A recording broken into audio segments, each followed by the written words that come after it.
handsome. And Satan was always a Rasta man. Let's be frank. So our mindset today is a product of the education which our colonial masters left with us, which we have so, willfully carried. It's really hurting, because I know how he wakes up very early in the morning, through his school life, every time to go to school, and he's always nearly having his head in the books. So I know he really would love to be there today, and he's not there.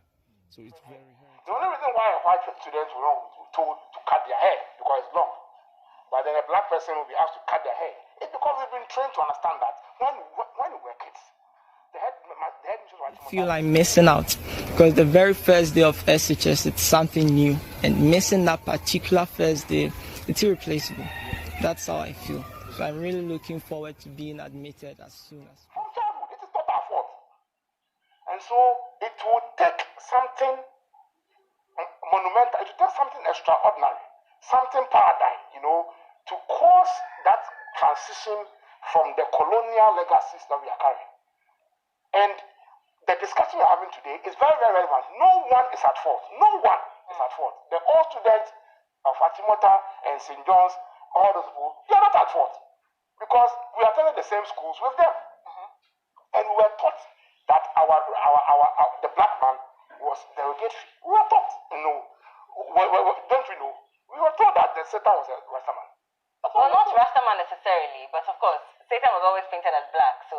All the movies that I watched... If they ever had... I'm telling you. So, you see, it is not our fault. But the time for us to make a change is now. It is not about when you go to... I heard the headmaster of St. John saying that when you go to Rome, you do what the Romans do. Any education or any education system that produces graduates who think when you go to Rome, do what the Romans do, it's not a good education system. Spoke about the rules of the GES, and then she spoke about the rules. The headmistress spoke about the rules of the school. So I asked to speak because he eventually was saying that we should cut the child's locks, and I told him, I said no, categorically no, that's totally impossible. Then he went on to ask the principal, the headmistress, if she would make a compromise with the parents, and she said no. Now they are saying that because you can't cut your dreadlocks, it means your chance at the Achimota school is completely dashed. How does that make you feel as a fresh year student wanting to have secondary education?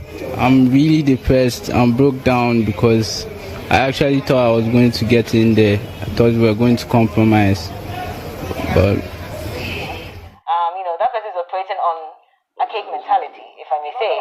It's colonial. That was a legacy. You see, colonialism is actually an economic asset. When someone is trained to believe that you always have to wear suit and tie to look decent, it is not just about the cultural thing. It's about creating business for people who are somewhere, who produce the suit and tie and all that.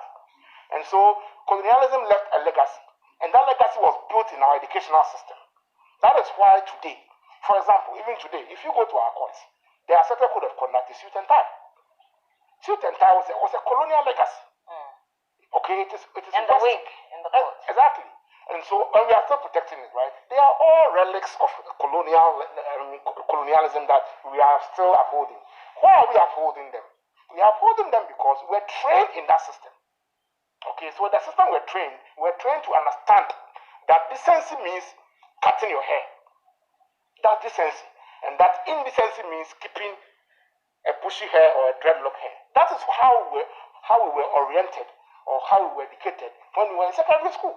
And the curriculum which we used in secondary school was a colonial curriculum. A curriculum that told us that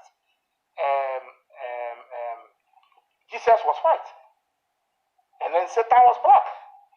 That's the curriculum. Which you mentioned. So in that case, if they're explaining that there's a reason why the whites are allowed or the Caucasians are allowed to keep their hair. It confirms that. It even confirms if educated people are making a case that, as for Caucasians, they are an exemption because when we cut their hair, they will become ugly. Okay? Yes. It might be true, so they need to look good. Yes. That statement is a manifestation of, I say, the educational system that we're taking through. We're taking through an educational system that seeks to rather promote the white culture against the black culture. Yeah. In churches, we know that even drumming was called fetish. Am I lying? It took Bishop Achimota to be defiant, you know, to where today we cannot play drums. In those days, drums were seen as fetishism. So it is a colonial legacy, and it will not take going to court to resolve it.